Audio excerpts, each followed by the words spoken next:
Selamat pagi, selamat siang, dan selamat malam.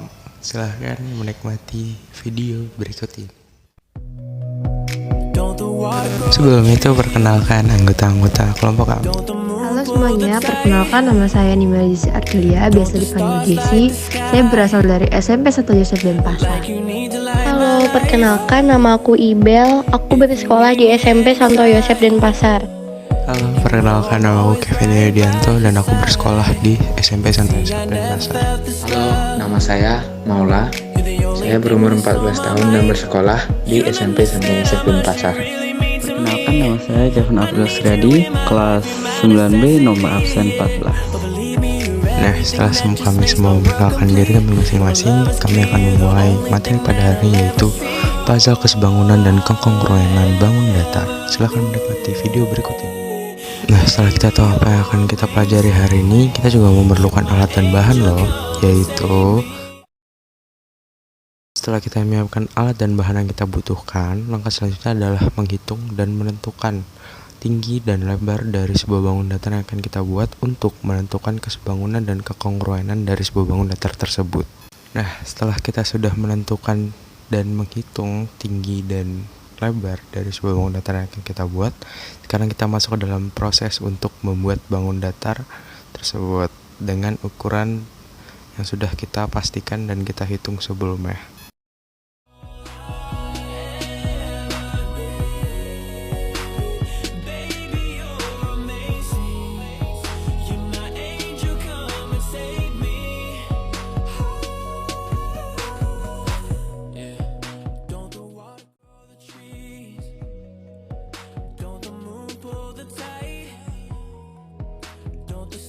Bangun datar yang sedang aku buat sekarang ini adalah persegi panjang dengan ukuran yang berbeda-beda.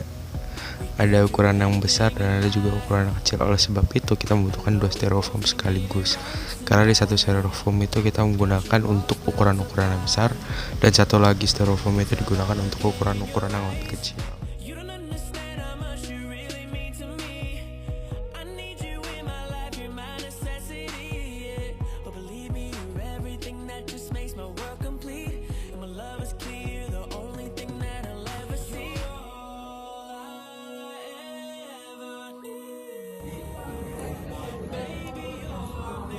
Jam berapa dijemput?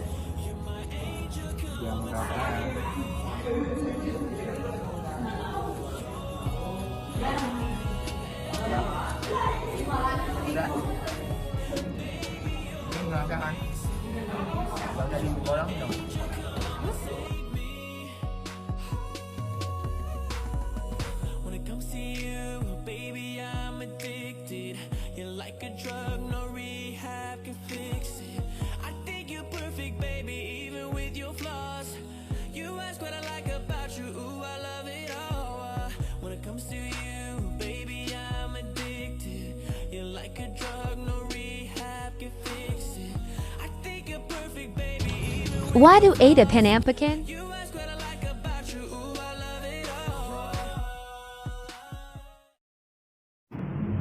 Jadi, hari ini kami akan menjelaskan cara menggunakan puzzle kongruent dan sebangun bangun datar. Yang pertama, apakah persegi panjangnya dapat menutupi secara penuh persegi panjang yang ada di puzzle? Nah, persegi panjang tersebut dapat menutupi secara penuh persegi panjang yang ada di puzzle, sehingga persegi panjang tersebut adalah kongruent. Sekarang persegi panjang kecil. Apakah persegi panjang kecil ini dapat memenuhi persegi panjang yang ada di puzzle? Ternyata persegi panjang tersebut tidak memenuhi persegi panjang yang ada di puzzle, berarti tidak kongruent. Namun apakah persegi panjang ini dapat disebut sebagai sebangun? Mari kita bandingkan pada sisinya. 8 dibanding 4 sama dengan 2 banding 1. 10 dibanding 5 sama dengan 2 banding 1. Berarti persegi panjang ini dapat dikatakan Dan terakhir adalah trapesium siku-siku. Apakah trapesium siku-siku ini dapat dikatakan kongruen? Nah, ternyata trapesium siku-siku tersebut memenuhi puzzle. Jadi dapat dikatakan bahwa trapesium tersebut adalah kongruen. Selanjutnya kita coba dengan trapesium yang kecil. Apakah trapesium ini dapat dikatakan kongruen? Oh, ternyata tidak dapat dikatakan kongruen karena tidak dapat memenuhi puzzle-nya. Namun, apakah trapesium ini dapat dikatakan sebangun? Mari kita bandingkan. 15 dibandingkan dengan 10 sama dengan 3 banding 2. 24 dibanding 16 sama dengan 3 banding 2. 12 dibandingkan dengan 8 sama dengan 3 banding 2. Ternyata trapesium siku-siku tersebut dapat dikatakan sebangun.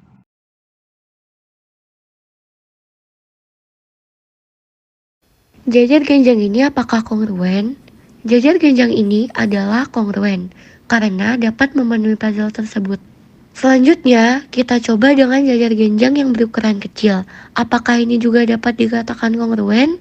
Oh, ternyata tidak, karena jajar genjang tersebut tidak dapat memenuhi puzzle.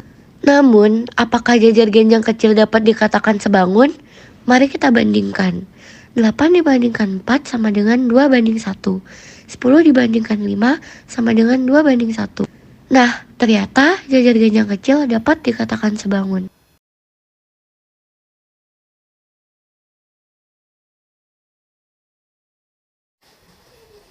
Segitiga sama kaki ini apakah dapat dikatakan kongruen? Segitiga sama kaki ini memenuhi puzzle, sehingga dapat dikatakan bahwa segitiga sama kaki tersebut adalah kongruen. Berikutnya, kita coba dengan segitiga sama kaki kecil. Apakah dapat dikatakan kongruen? Ternyata tidak, karena segitiga kecil ini tidak dapat memenuhi puzzle. Namun, apakah segitiga kecil ini dapat dikatakan sebangun? Mari kita bandingkan.